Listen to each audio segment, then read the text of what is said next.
প্রতীক্ষিত লক্ষ্মীপুর মহকুমা শাসক কার্যালয়ে আজকের এই ভূমি পূজন অনুষ্ঠানে উপস্থিত কাছাড়ের জেলা আয়ুক্ত শ্রী মৃদুল যাদব মহাশয়, এখানে উপস্থিত আছেন আমাদের এসডিও সিভিল শ্রী ধ্রুবজ্যোতি পাঠক মহাশয়, এখানে উপস্থিত লক্ষ্মীপুর পৌরসভার মাননীয় সভাপতি শ্রী মৃণালকান্তি দাস মহাশয়, এখানে উপস্থিত পিডব্লিউডি বিভাগের এক্সিকিউটিভ ইঞ্জিনিয়ার আরিফ রহমান মহাশয়, এখানে উপস্থিত এমডিসি চেয়ারপারসন শ্রীমতী রীনা সিং মহাশয়া, বিভাগীয় সরকারি কর্মকর্তাগণ এবং এখানে উপস্থিত শ্রদ্ধেয় সুধী মণ্ডলী, সবাইকে আমার শ্রদ্ধা নমস্কার জানাচ্ছি। আজকের দিন সত্যি আমাদের সবার জন্য আনন্দের দিন, যে আমরা দীর্ঘদিন থেকে প্রতীক্ষায় ছিলাম যে লক্ষ্মীপুর মহকুমা শাসকের কার্যালয় যাতে আমরা নির্মাণ করতে পারি। আর এটার জন্য দীর্ঘদিন থেকে অনেক ব্যক্তিরা প্রয়াস করে গেছেন যে লক্ষ্মীপুরে আমরা আমাদের মহকুমা শাসকের কার্যালয় আমরা যাতে নির্মাণ করি। আমি আজকের দিনে প্রথমে কৃতজ্ঞতা জানাই সেই ব্যক্তিদের যারা 1992 সালে এই লক্ষ্মীপুর সাব ডিভিশন হিসাবে ঘোষণা করার জন্য যে প্রয়াস এবং চেষ্টা করেছিল এবং যাদের মাধ্যমে 1992 সালে লক্ষ্মীপুর আসামের মানচিত্রে একটা সাব ডিভিশন হিসাবে এটা আত্মপ্রকাশ করতে পেরেছিল, তাদের সবার প্রতি আমার সম্মান এবং শ্রদ্ধা নিবেদন করছি। কিন্তু বিগত 30-32 বছরে বিভিন্নভাবে চেষ্টা হয়েছে লক্ষ্মীপুর সাব ডিভিশন হোক, বিভিন্ন আন্দোলন হয়েছে, বিভিন্ন সময়ে দলের কার্যকর্তা হিসাবে আমিও বিভিন্ন সময় এসডি অফিসের সামনে ধর্নাতে বসেছি আমাদের দলের কার্যকর্তাদের সঙ্গে। লক্ষ্মীপুরের নাগরিকরা বিভিন্ন সময় এটার জন্য আন্দোলন করেছেন, প্রতিবাদ জানিয়েছেন যে মহকুমা যেহেতু লক্ষ্মীপুরের নামে মহকুমা আছে, এই জন্য লক্ষ্মীপুরে মহকুমা শাসকের কার্যালয় নির্মাণ হোক। চেষ্টা আমরা সবাই করেছি। এদের মধ্যে অনেক আছেন যারা এই আন্দোলনের নেতৃত্ব দিয়েছেন, আজকের দিনে হয়তো আমাদের মধ্যে নেই। এদের মধ্যে অনিল তালুকদার, রথীন্দ্র রায়, তাদের প্রতি আমার শ্রদ্ধা নিবেদন করছি। এবং যারা এটার জন্য চেষ্টা করেছেন তাদের আজকে স্বপ্ন, তাদের যে চেষ্টা আজকে এটা বাস্তব রূপ নিয়েছে। বিধায়ক নির্বাচিত হওয়ার পরে আমরা কথা দিয়েছিলাম যে লক্ষ্মীপুরে মহকুমা শাসকের কার্যালয় আমরা নির্মাণ করব। আর 2022 সালে আমরা এটার জন্য বেসমেন্ট প্লাস G+5 এই বিল্ডিং এর জন্য মাননীয় মুখ্যমন্ত্রী মহাশয় মঞ্জুরি করেছিলেন। আর আপনাদের জানা আছে যে 2022 সালের 30 জানুয়ারি মাননীয় মুখ্যমন্ত্রী ডক্টর হিমন্ত বিশ্ব শর্মা মহাশয় এই জায়গাও পরিদর্শন করে গিয়েছিলেন যেখানে আমরা সাব ডিভিশন অফিস করতে পারি। সরকারের তরফ থেকে চেষ্টা হয়, আমরা বলেছিলাম যে 25 কোটি টাকা এটার জন্য মঞ্জুর হয়েছে। কিন্তু 2022 সালে যখন ফ্লাড আসে সেই সময় শিলচর এনআইটি একটা রিপোর্ট দেয় যে বরাক উপত্যকাতে, সেই সময় রিপোর্ট ছিল যে বরাক উপত্যকাতে কোনো সরকারি বিল্ডিং বানাতে গিয়ে বেসমেন্ট যাতে তৈরি করা না হয়, এই জন্য এটাকে আবার নতুন ভাবে ডিপিআর তৈরি হয়, বেসমেন্ট কেটে সেটা নতুন ভাবে তৈরি হয়, নতুন ভাবে অ্যাডমিনিস্ট্রেটিভ অ্যাপ্রুভাল হয়, স্যাংশন হয়। আর এরপরে যে কন্ট্রাক্টর যিনি কাজ পেয়েছেন গুয়াহাটির কলিতা এন্টারপ্রাইজ কিছু নাম আছে এরকম, যিনি কাজ পেয়েছেন 19,80,00,000 টাকা দিয়ে উনি এই বিল্ডিং এর টেন্ডার উনি পেয়েছেন।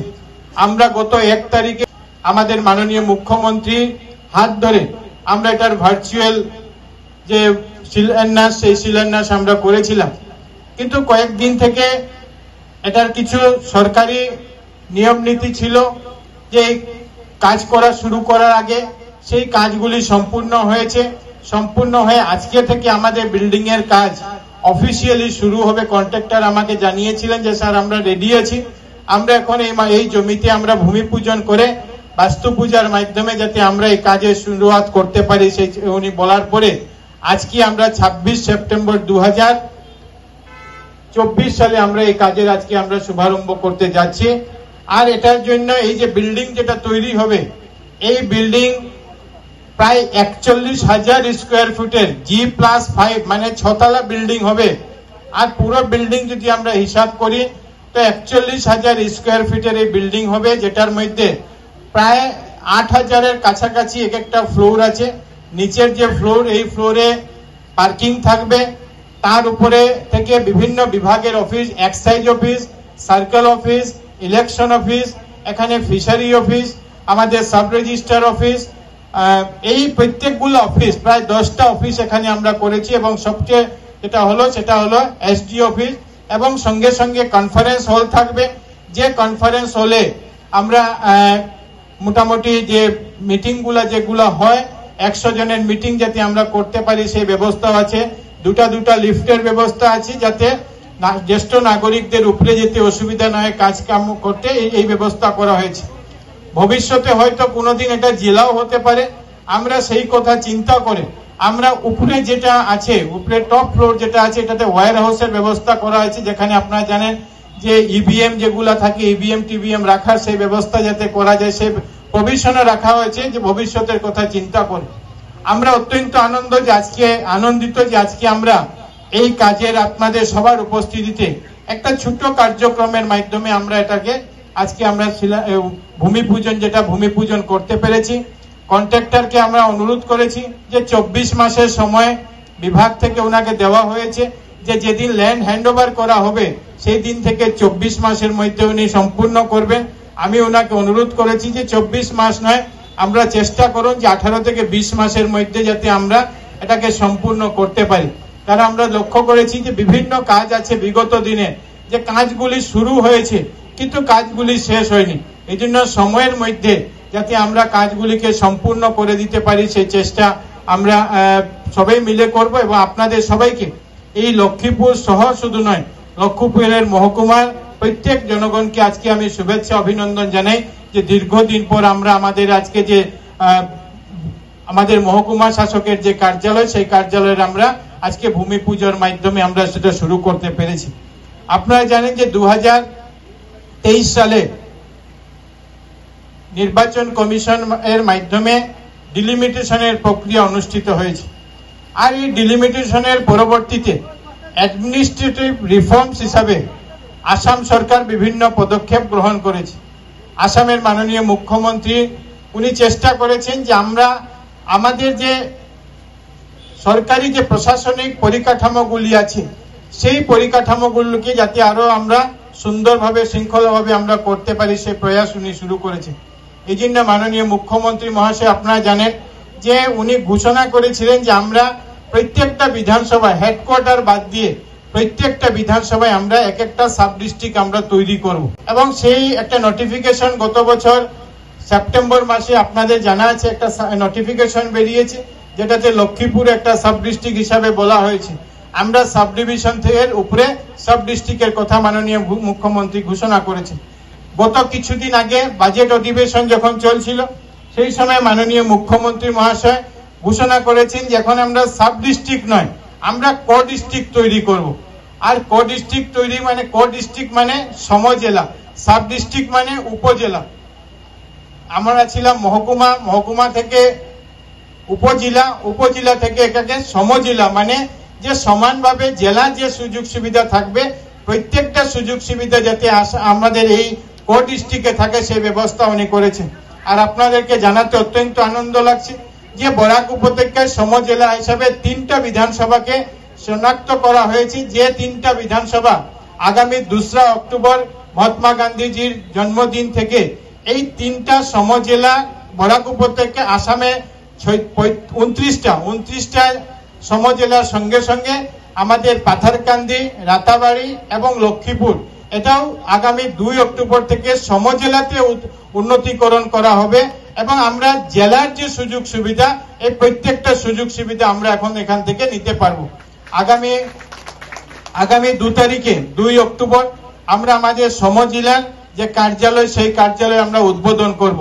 বিগত কিছুদিন আগে 1-1.5 মাস আগে আমরা বসেছিলাম আপনাদেরকে নিয়ে, আপনাদের সঙ্গে মতামত গ্রহণ করে আমরা আমাদের এই আমাদের লক্ষ্মীপুর আমাদের মহকুমা শাসকের যে কার্যালয়, এটাকে আমরা শিফট করার সিদ্ধান্ত নিয়েছি। কাজ চলাকালীন ফুলের তলের যে সদ্ভাবনা মণ্ডপ আছে, সেই সদ্ভাবনা মণ্ডপে কনস্ট্রাকশন পিরিয়ড পর্যন্ত এটা সেখানে কাজ চলবে। আর এই 2 তারিখে আমাদের চেষ্টা থাকবে যে 2 তারিখের মধ্যে আমরা সেখানে শিফটিং এর কাজকে সম্পূর্ণ করে নেব। আর সেখানে আমরা 2 তারিখে আপনাদের সবার উপস্থিতিতে আমরা আমাদের জেলার একমাত্র যে সমজেলা, এই সমজেলা লক্ষ্মীপুর সমজেলা কো ডিস্ট্রিক্টের আমরা উদ্বোধন সেদিন করব, সেখান থেকে যাতে আমরা কার্যালয় চালাতে পারি। আজকে যে কার্যালয় আমরা ফাউন্ডেশন দিয়েছি, এই কার্যালয় লক্ষ্মীপুর সাব ডিভিশনের কার্যালয়, কিন্তু আমরা যখন 2 বছর পরে 24 মাসের মধ্যে আমরা যখন এই ডিস্ট্রিক্টে এই কার্যালয় উদ্বোধন করব, তখন এটা লক্ষ্মীপুর সাব ডিভিশনের কার্যালয় থাকবে না, এটা সেই সময় লক্ষ্মীপুর কো ডিস্ট্রিক্টের কার্যালয় হিসাবে আমরা এটাকে উদ্বোধন করব। যেহেতু এই বিল্ডিং সাব ডিভিশন হিসাবে স্যাংশন হয়েছে, সাব ডিভিশন নামে আমরা করলাম, কিন্তু উদ্বোধন যখন আমরা করব তো কো ডিস্ট্রিক্ট, লক্ষ্মীপুর কো ডিস্ট্রিক্ট হিসাবে আমরা এটাকে করব। এবং এখানে সুবিধা কি আছে আমি আপনাদেরকে বলছি, যে মাননীয় মুখ্যমন্ত্রী মহাশয় নির্দেশ দিয়েছেন যে জেলার যতগুলি কাজ আছে, এই প্রত্যেকগুলি কাজ এখন এখানে, আগে আমাদের এখানে যারা থাকতেন ওদেরকে এসডিও বলা হতো, এখন যারা থাকবেন তাদেরকে এসডিও বলা হবে না, তাদের এডিসি, তারা ফুল ফ্লেজেড এডিসি হিসাবে এখানে কাজ পালন করবেন। আমরা যে সময় এমএলএ ফান্ড, এমপি ফান্ড যেগুলি আছে, সেটা সোজাসুজি আগে গুয়াহাটি থেকে ডিসি কার্যালয়ে আসতো, ডিডিসির কাছে আসতো। এই এমএলএ ফান্ড থেকে শুরু করে, আনটাইড ফান্ড থেকে শুরু করে সরকারি যতগুলি ফান্ড, এই সমস্ত ফান্ড ডাইরেক্ট এখন দিসপুর থেকে সোজা লক্ষ্মীপুরে আসবে, যাতে আমাদের কাজগুলি আমরা স্পিড আপ করতে পারি। এছাড়া অনেকগুলি সুবিধা আছে, যে সুবিধাগুলো আমরা করতে চাই। মাননীয় মুখ্যমন্ত্রী মহাশয় একটা প্রসেস শুরু করেছেন, যে ইন্টিগ্রেটেড সাব ডিস্ট্রিক্ট অফিস একটা উনি পরিকল্পনা নিয়েছেন, যে 29টি জায়গাতে, কিন্তু এগুলি একটা নতুন মডেলও তৈরি হয়েছে, যে মডেলে আসামের সব জায়গাতে ইন্টিগ্রেটেড ডিসিও কো ডিস্ট্রিক্ট অফিসগুলো শুরু হবে। যেহেতু আমাদের এটা আগে থেকে কো ডিস্ট্রিক্ট অফিসগুলো শুরু হবে, যেহেতু আমাদের এটা আগে থেকে স্যাংশন হয়েছে, আমরা কাজটা অন্য যে ডিজাইন তার থেকে একটু আলাদা ডিজাইন আমাদেরটা হবে, কিন্তু এর পরবর্তীতে আমরা আবার একটা ফান্ড পাবো, যে ফান্ডের মাধ্যমে আমরা যাতে আগামী দিনে আমাদের যে বাকি যতগুলো অফিস, সব অফিসগুলোকে আমরা এক জায়গাতে নিয়ে আসতে পারি। মুখ্যমন্ত্রীর যে চেষ্টা, সেই চেষ্টা এটা যে আমাদের যে PHE, PWD, irrigation, water resource থেকে শুরু করে যতগুলো অফিস আছে, সব অফিসগুলো ইন্টিগ্রেটেড কো ডিস্ট্রিক্ট অফিসে আসার জন্য। এই জন্য আমরা এটা যে আজকে বিল্ডিং যে জায়গাতে আমরা করছি, এই জায়গাতে জমির মুখ্যমন্ত্রীর নির্দেশ মতো মিনিমাম 10 বিঘা থেকে 15 বিঘা জমির প্রয়োজন। যেহেতু লক্ষ্মীপুরের মানুষের দীর্ঘদিনের একটা দাবি ছিল যে আমরা এখানে আমাদের কার্যালয়টা আমাদেরকে করার প্রয়োজন আছে, আমরা লক্ষ্মীপুরের মানুষের সম্মান রক্ষার্থে আমরা এখানে এই কার্যালয়টি আমরা নির্মাণ করলাম। এবং পাশেই আমরা আবার একটা জমি বাইর করব, যেখানে আমরা এটা একটা অ্যানেক্সচার বিল্ডিং যেখানে আমরা করতে পারি, যাতে আমরা এই অফিসের 500 মিটারের মধ্যে বা 200 মিটারের মধ্যে আমরা চেষ্টা করছি যে একটা জায়গা বের করার জন্য, যেখানে এটার একটা অ্যানেক্সচার বিল্ডিং আমরা করতে পারি। যে অফিসগুলোর কথা আমরা বললাম, এরপরে যে বাকি অফিসগুলি আছে, পিডব্লিউডি থেকে শুরু করে ওয়াটার রিসোর্স, ইরিগেশন, এডুকেশন, সবগুলা যাতে আমরা এক কমপ্লেক্সে আমরা আনতে পারি। আমাদের 2টা বিল্ডিং হবে, একটা অ্যানেক্সচার 1, একটা অ্যানেক্সচার 2, এই হিসাবে আমরা যাতে আগামী দিনে কাজগুলি করতে পারি। এই জন্য আপনাদের সবাইকে আজকের এটা দিনের জন্য শুভেচ্ছা এবং অভিনন্দন জ্ঞাপন করছি।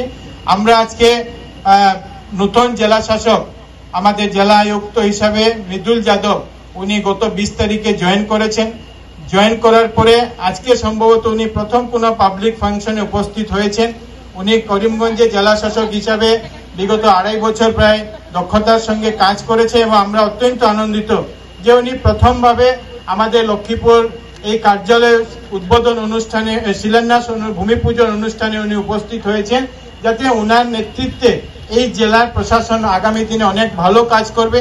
আমাদের এখানে অনেক স্টাফের শর্টেজ আছে, সেই স্টাফের শর্টেজগুলো যাতে আমরা আগামী দিনে সমস্যাগুলো সমাধান করতে পারি, এবং বিভিন্ন বিভাগে যে কিছু ত্রুটি বিচ্যুতি আছে যাতে আমরা সেগুলি সমাধান করতে পারি। আমাদের এসডিও ধ্রুবজ্যোতি পাঠক, উনিও নতুনভাবে পরশুদিন জয়েন করেছেন, কিন্তু আজকে উনি চার্জ হ্যান্ডওভার করেছেন, এবং ওনার জন্য অত্যন্ত আনন্দের দিন যে উনি যেদিন চার্জ নিয়েছেন, ঠিক সেই দিনে উনি বিল্ডিং এরও উনি ভূমি পূজনে এখানে অংশগ্রহণ করতে পেরেছেন। এবং আমার অনুরোধ থাকবে যে আমি পিডব্লিউডি ডিপার্টমেন্টকেও বলেছি যে বিল্ডিং যাতে টাইম মতো হয়, এই জন্য আগামী 1 বছর আমরা 3 মাসে রিভিউ করব। আর এর পরের 1 বছর যেটা থাকবে, এই পরের 1 বছর আমরা মাসে মাসে রিভিউ করব, যাতে আমরা যে সময় দিয়েছি সেই সময়ের মধ্যে আমরা সম্পূর্ণ করতে পারি। এবং জেলা শাসক এবং আমাদের মহকুমা শাসক দুজনের নেতৃত্বে আমার আশা যে আমরা এই কাজ যেটা আছে এই কাজকে সুন্দরভাবে আমরা সম্পূর্ণ করতে পারবো। এই কোর ডিস্ট্রিক্ট তাদের হাত দিয়ে আমরা কোর ডিস্ট্রিক্ট, নতুন কোর ডিস্ট্রিক্ট আমরা 2 তারিখে উদ্বোধন করব। এবং আপনাদের সবার কাছে অনুরোধ যে লক্ষ্মীপুরের সরকারি সম্পত্তি না ভেবে আমাদের সবার সম্পত্তি কারণ যেহেতু আমরা এই অফিসের জন্য 30-32 বছর বিভিন্নভাবে আন্দোলনে জড়িত ছিলাম।